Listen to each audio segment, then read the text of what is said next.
আসসালামু আলাইকুম। ওয়ালাইকুম আসসালাম। স্যার, একজন দক্ষ শিক্ষকের বৈশিষ্ট্য কি কি?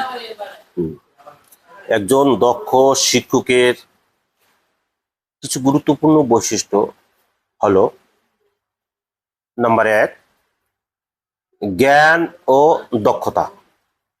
নিজের বিষয়ের উপর গভীর জ্ঞান রাখেন, আধুনিক শিক্ষণ পদ্ধতি ও প্রযুক্তি ব্যবহার করতে জানেন। এটা হলো নাম্বার 1। নাম্বার 2, যোগাযোগের দক্ষতা। শিক্ষার্থীর সঙ্গে সহজভাবে কথা বলেন, জটিল বিষয়গুলো সহজ ভাষায় বোঝাতে চেষ্টা করেন এবং যে কোনো সমস্যা হলে বর্তমান যুগে মোবাইল, হোয়াটসঅ্যাপ, তারপরে টেলিগ্রাম, এছাড়াও আরও যে অনলাইন আছে, এগুলোর মাধ্যমে যোগাযোগের মাধ্যমে সমস্যার সমাধান করেন। এরা কিন্তু একজন দক্ষ শিক্ষকের অন্যতম বৈশিষ্ট্য। নাম্বার 3, ধৈর্য ও সহনশীলতা।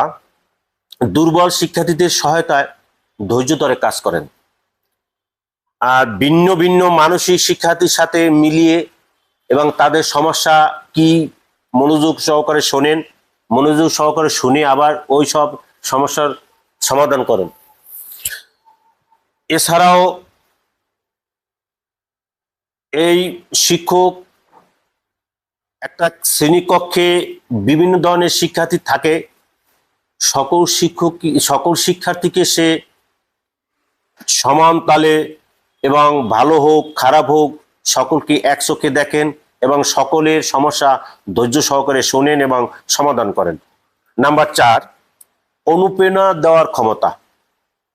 শিক্ষার্থীদের পড়াশোনার প্রতি আগ্রহী করে তোলার যাবতীয় কৌশল বুদ্ধি অনুপ্রেরণা দিয়ে থাকেন একজন দক্ষ শিক্ষক এবং সৎ পরিশ্রমী নৈতিক জীবনের প্রতি উদ্বুদ্ধ করেন। যে সৎ থাকলে একটা শিক্ষার্থী কি উন্নতি লাভ করে, সৎ থাকলে একটা মানুষ কি উন্নতি লাভ করে, সৎ থাকলে একজন সামাজিক কর্মী কি উন্নতি লাভ করে, সৎ থাকলে একজন চাকরিজীবী কি উন্নতি লাভ করে, এইসব জ্ঞান দিয়ে থাকেন একজন দক্ষ শিক্ষক।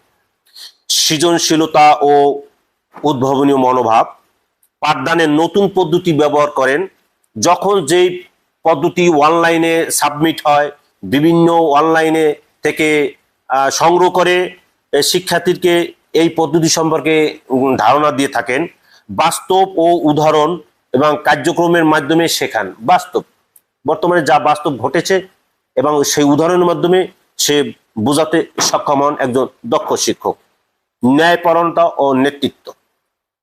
সব শিক্ষার্থীকে সমান দৃষ্টিতে দেখেন এবং ন্যায়পরায়ণের যেসব কার্যাবলী গুণাগুণ এগুলো বিশ্লেষণ করে বুঝে থাকেন এবং নেতৃত্ব দেওয়ার জন্য যা যা থাকা দরকার সকল বিষয়গুলো কৌশলের মাধ্যমে বিভিন্নভাবে উদাহরণের মাধ্যমে বুঝে থাকেন। নাম্বার 7, আত্ম উন্নয়ন। নতুন কিছু শেখার চেষ্টা করেন।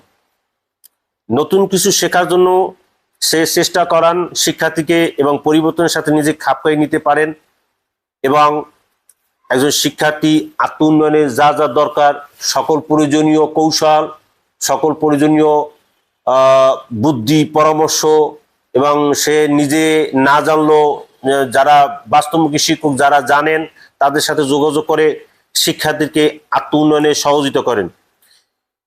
আমি এছাড়াও সংক্ষেপে বলি, একজন দক্ষ শিক্ষক শুধু পড়ান না, তিনি শিক্ষার্থীর ভালো মানুষ, জ্ঞানী ও দায়িত্বশীল নাগরিক হিসেবে গড়ে তোলার জন্য সর্বদা বদ্ধপরিকর এবং সর্বদা নিয়োজিত থাকেন।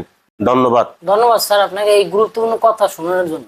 এবং আমাদের ভিডিও ভালো লাগলে লাইক, কমেন্ট, শেয়ার করবেন এবং আমাদের ইউটিউব চ্যানেলে সাবস্ক্রাইব করবেন। ধন্যবাদ সকলকে।